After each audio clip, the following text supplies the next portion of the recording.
Did you know that one of the most famous directors in movie history made the same movie twice? Not just similar movies, the exact same story, in two different languages, years apart. Alfred Hitchcock did that with The Man Who Knew Too Much, and the reasons behind it reveal an incredible story about how movies were made in a completely different era.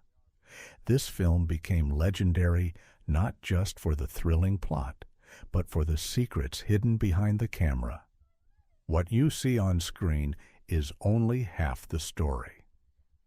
The real magic happened off-screen, with actors doing dangerous stunts, musicians performing live for every take, and a director obsessed with getting every single detail perfect.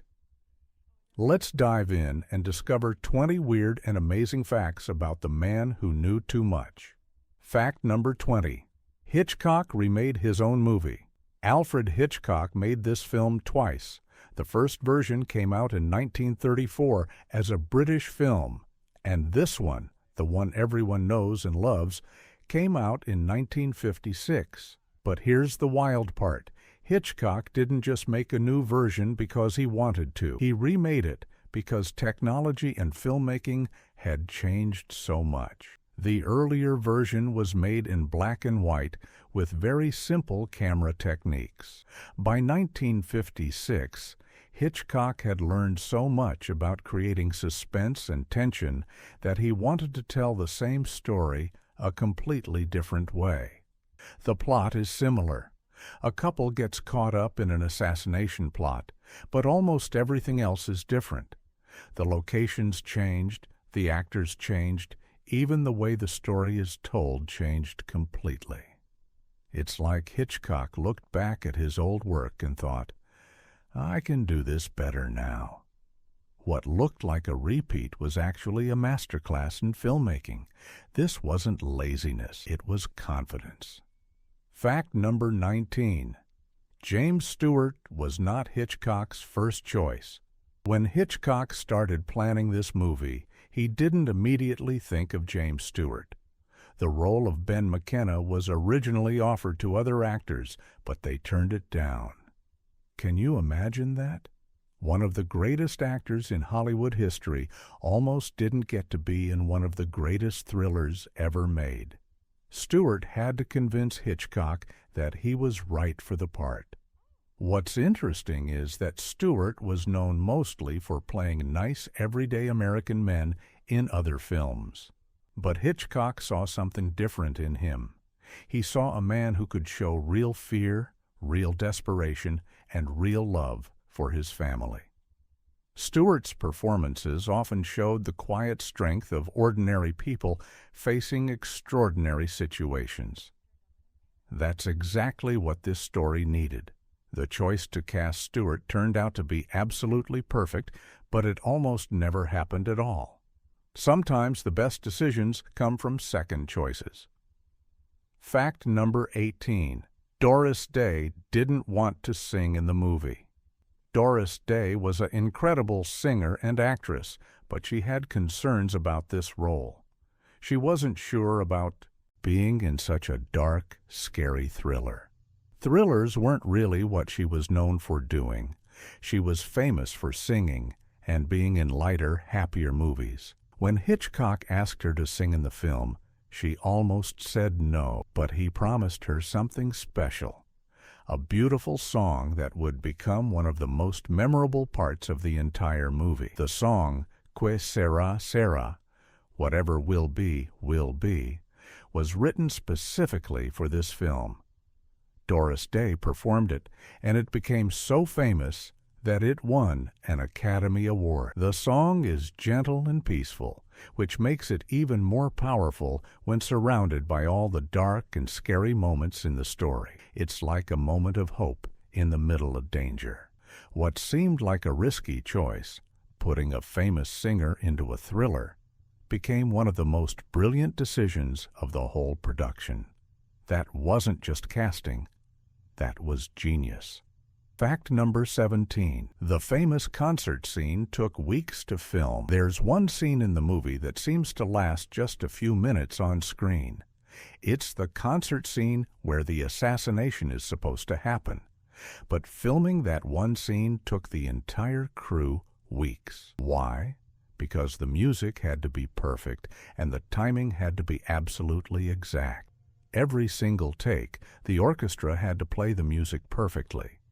Every single take, the actors had to hit their marks at exactly the right moment. There were no quick cuts or camera tricks that could hide mistakes. Everything had to be real and live and perfect. The conductor had to conduct. The musicians had to play. The actors had to perform. And the camera had to capture it all at the same time. One tiny mistake meant starting the entire scene over again.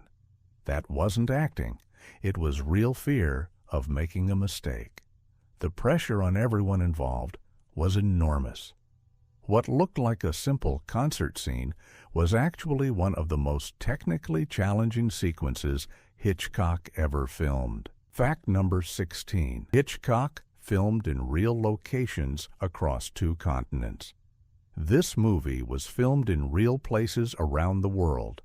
Some scenes were shot in London, some in Morocco, and some in other locations. Hitchcock could have built everything on movie studio sets, where he would have complete control over every detail. But he chose to take his cast and crew around the world to film in actual locations. This was much more difficult and expensive.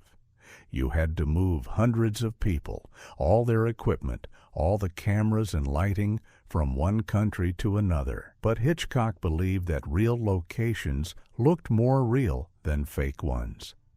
The texture of actual streets, the real sunlight, the genuine atmosphere of a place, you couldn't fake that on a studio set. When you watch the film, those backgrounds feel authentic because they were authentic. The world felt real because they were filming in the real world. It was harder, it cost more money, and it was more complicated, but the result was worth it. That decision meant that audiences would see actual corners of the real world on their movie screens. Sometimes the most difficult choice is the right one. Fact number 15. Doris Day's son nearly died during filming. During the production of this movie, Doris Day's young son, Christopher, had a serious health problem. He nearly died from a blood infection. Doris was devastated. She was worried sick about her child while also trying to perform in one of the biggest movies of her career. This was an incredibly difficult time for her as a mother and as a professional. The fear that she was feeling as a parent probably made her performance even more powerful in the scenes where her character is desperate to save her son. Sometimes real-life emotion seeps into your acting in ways you can't control. The fact that she was going through real trauma while playing a character going through trauma made those scenes heartbreaking. Christopher recovered, and Doris Day was able to finish the film, but those weeks were some of the scariest of her life. What looked like a powerful performance might have come from a place of real fear and real love. That wasn't just acting. That was a mother's heart breaking on camera. Fact number 14. Climax was almost completely different. The famous climax of the movie, the moment everything comes together, was not originally planned the way you see it. Hitchcock had other ideas for how the movie should end. He rewrote it, changed it, and reimagined it many times. He kept asking himself, what would be the most shocking way to end this story? What would be the most powerful thing that could happen? The ending we see now is explosive and unexpected. It's the kind of ending where you gasp because you didn't see it coming. Hitchcock kept working and reworking that ending until he got it exactly right. He knew that the ending would make or break the entire film. If the ending didn't work, nothing else mattered. So he spent enormous time and effort getting that final sequence perfect. it was worth it. That ending has stuck in people's memories for nearly 70 years. The willingness to throw away old ideas and keep improving until you reach greatness. That's what separates good filmmakers from legendary ones. Fact number 13. Hitchcock used real locations in Morocco to create menace. The scenes filmed in Morocco have a real sense of danger and foreignness. That's partly because Hitchcock actually filmed there. He took his cameras and cast to Morocco, which seemed exotic and mysterious to American audiences in the 1950s. But it wasn't just about tourism. Hitchcock understood that real locations had a texture and feeling that sets couldn't replicate. Narrow streets, the different architecture, the unfamiliar surroundings, all of that made the audience feel like the characters were truly in a foreign land. They were in real danger in a real place they didn't understand. You can't create that feeling on a Hollywood soundstage. What looked like a dangerous foreign adventure actually was filmed in a somewhat dangerous foreign place. The authentic atmosphere added layers of tension to every scene. That wasn't just clever filmmaking, that was using the real world as a character in the story. Fact number 12. The child actor's part was incredibly difficult. The young boy who plays Hank McKenna, the son in the story, had to perform in some really intense and emotionally demanding scenes. For a child actor, this was extremely challenging work. He had to show fear, confusion, and helplessness convincingly. He had to work with directors and cameras and perform take after take. On top of all that, he had to work with serious adult actors like James Stewart and Doris Day, who were incredible professionals. Child actors in the 1950s didn't have the kind of support and protection that they have today. The hours were long, the expectations were high, and the emotional demands were real. Despite all of this, he delivered a performance that feels genuine and heartbreaking. When you watch scenes with him in danger or distress, it's hard to remember you're watching a child actor performing. It feels real. That wasn't just a kid reading lines.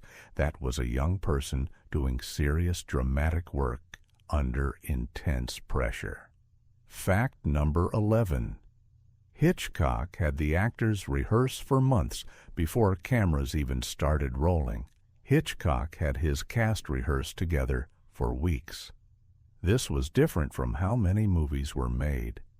Some directors would just have actors show up and start filming without much preparation. But Hitchcock believed in knowing exactly how every scene would play out. He rehearsed with his actors to find the right rhythm, the right emotions, the right movements. He wanted them to understand their characters so deeply that when the cameras rolled, everything would feel natural and real. James Stewart and Doris Day weren't just learning their lines. They were discovering their characters together. They were building a relationship on screen that would feel authentic to audiences. By the time filming started, the actors had already explored their characters' emotions and motivations from every angle. What looked like spontaneous natural acting was actually the result of months of careful preparation and rehearsal. That wasn't luck. That was professional craftsmanship.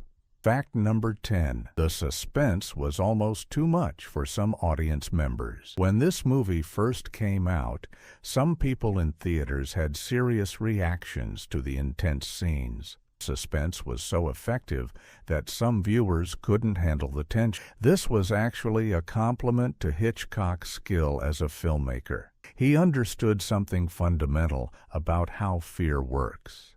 He knew how to build tension slowly, how to make you worry about what might happen next, how to make you care so deeply about the characters that you couldn't stand to see them suffer.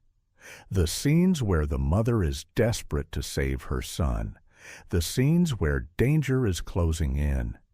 These weren't just movie scenes. They felt like real life. Some people had to leave the theater because they were too frightened or emotionally overwhelmed. That wasn't a weakness in the movie. That was a sign of how powerful it was. Art can affect you that deeply. When fiction can make your heart race and your palms sweat, that's when you know you're watching something truly great. What looked like simple storytelling was actually sophisticated psychological manipulation in the best possible way. Fact number 9. The rooftop sequence required real danger. There's a sequence in the film that takes place on rooftops in London. These weren't sets or miniatures. They were real rooftops. Filming on real rooftops in the 1950s was genuinely dangerous. Modern safety equipment and regulations didn't exist the way they do today. The actors and stunt performers had to actually work on dangerous heights. One mistake could mean a serious injury, or worse. The tension you feel watching that scene might partly come from the fact that the danger was real. The actors knew they were genuinely at risk.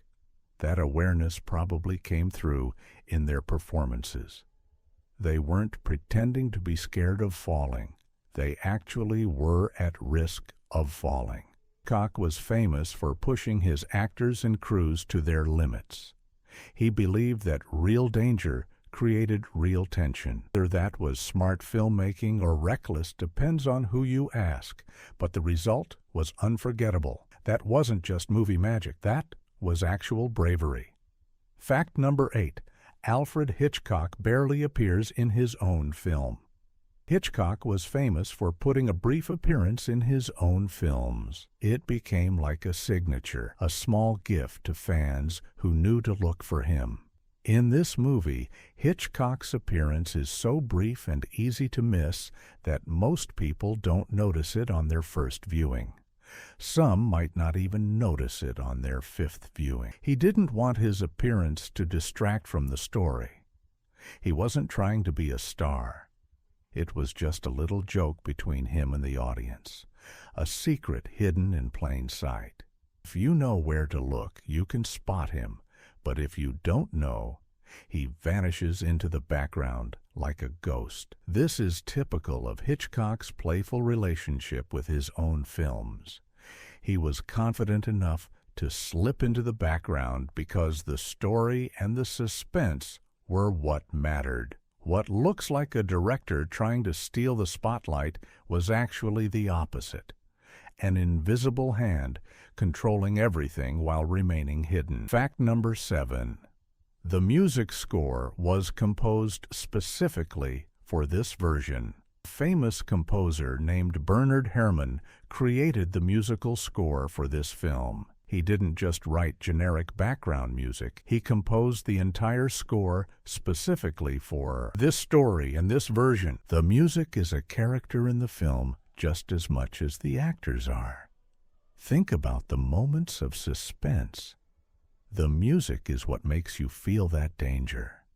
Think about the moments of love and connection between the characters. The music is what makes those moments tender. Herrmann worked closely with Hitchcock to make sure every note served the story. When the music swells, when it drops away, when it becomes dissonant and jarring, all of those choices were made on purpose to guide your emotions. Great film composers understand that music does something that actors and camera work can't do alone. It speaks directly to your feelings without using words. Bernard Herrmann was one of the greatest composers in movie history, and his work on this film is a masterpiece. What looked like background music was actually a sophisticated emotional blueprint for the entire film. Fact number 6. The filming schedule was incredibly tight. Hitchcock had to complete this film within a specific timeline and budget. That meant long days, hard work, and incredible pressure on everyone involved. The crew had to work fast without sacrificing quality. This was years before computers or digital technology. Everything had to be done the old-fashioned way, with cameras, film, lights, and human effort. There were no digital shortcuts, no ways to fake things after the fact. If you made a mistake during filming, you had to reshoot the entire scene. Every single day of production cost real money. That pressure might actually have made the film better.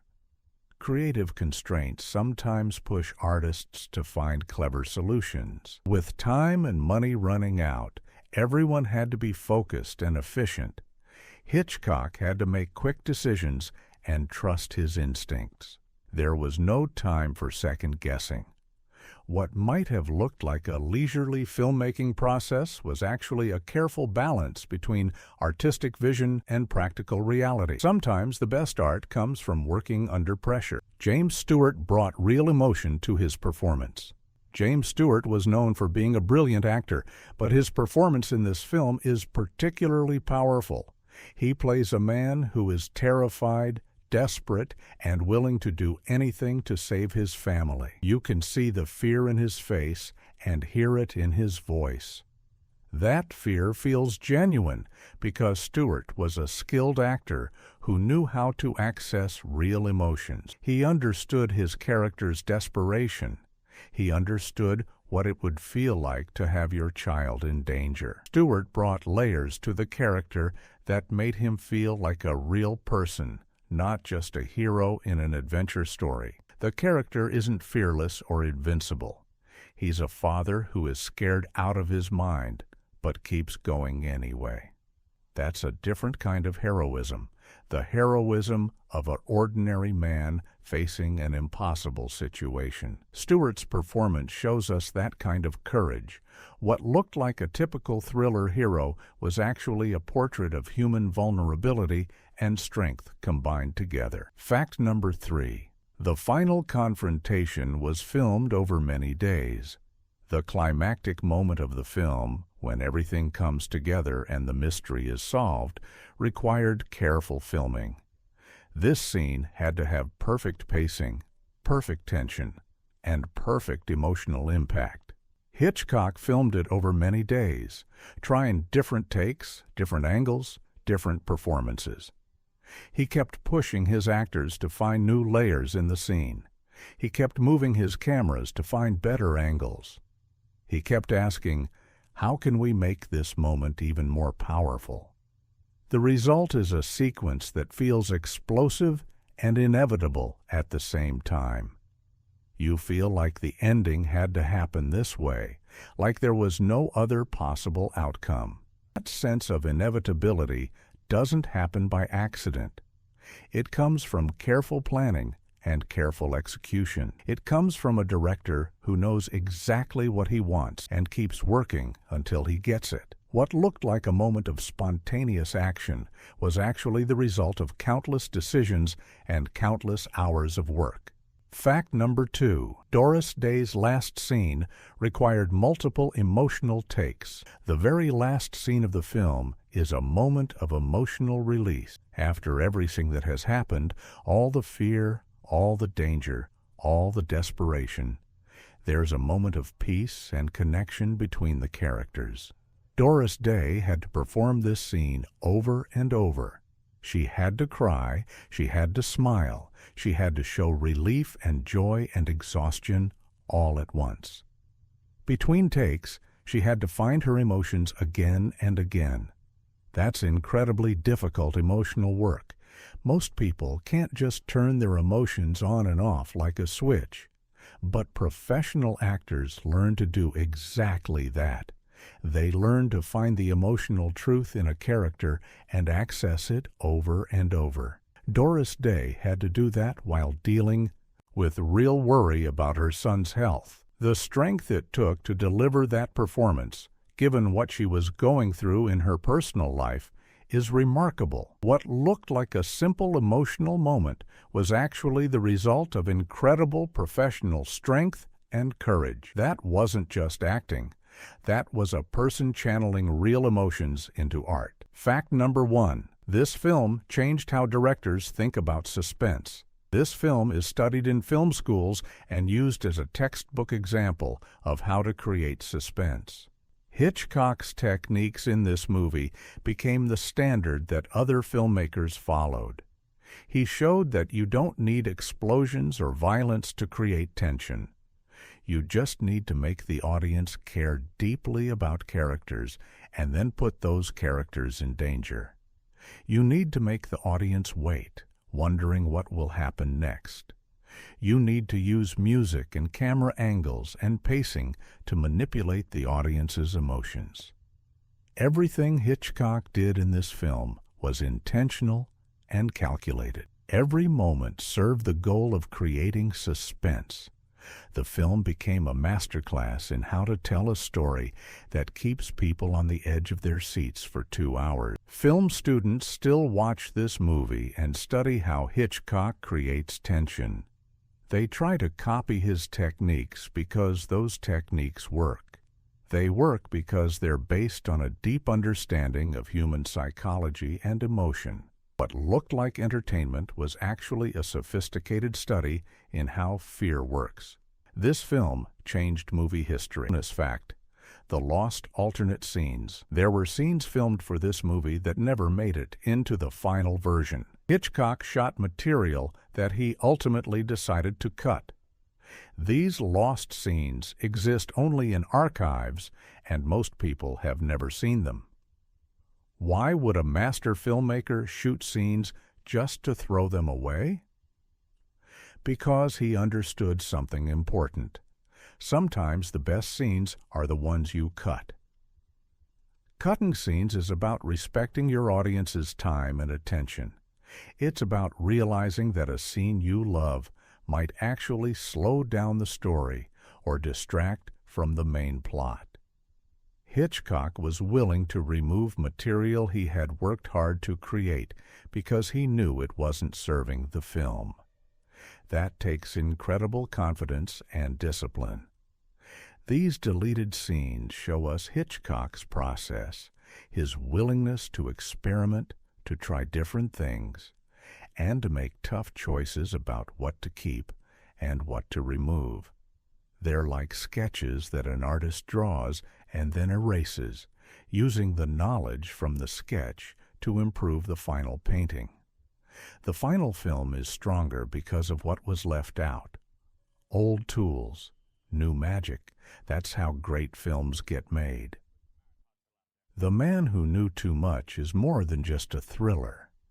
It's a story about ordinary people facing extraordinary circumstances.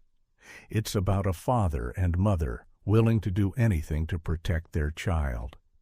It's about the courage it takes to stand up against evil, even when you're terrified. It's about how love and family matter more than safety and comfort. When you watch this film, you're not just watching a man trying to stop an assassination. You're watching a portrait of human courage and human love.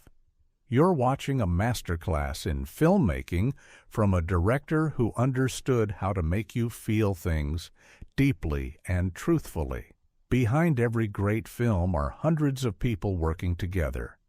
Actors trusting their instincts, composers creating emotional landscapes with music, cinematographers painting with light, editors shaping the rhythm of the story, and a director orchestrating all of it into something beautiful and powerful. This film was made nearly 70 years ago, but it still works because it's about things that never change: fear, love, family, and courage. If you enjoyed these stories and these weird facts about what happened behind the camera, please subscribe for more. Every movie hides a truth, and we'll keep uncovering them, one story at a time. Thank you for listening, and I'll see you next time.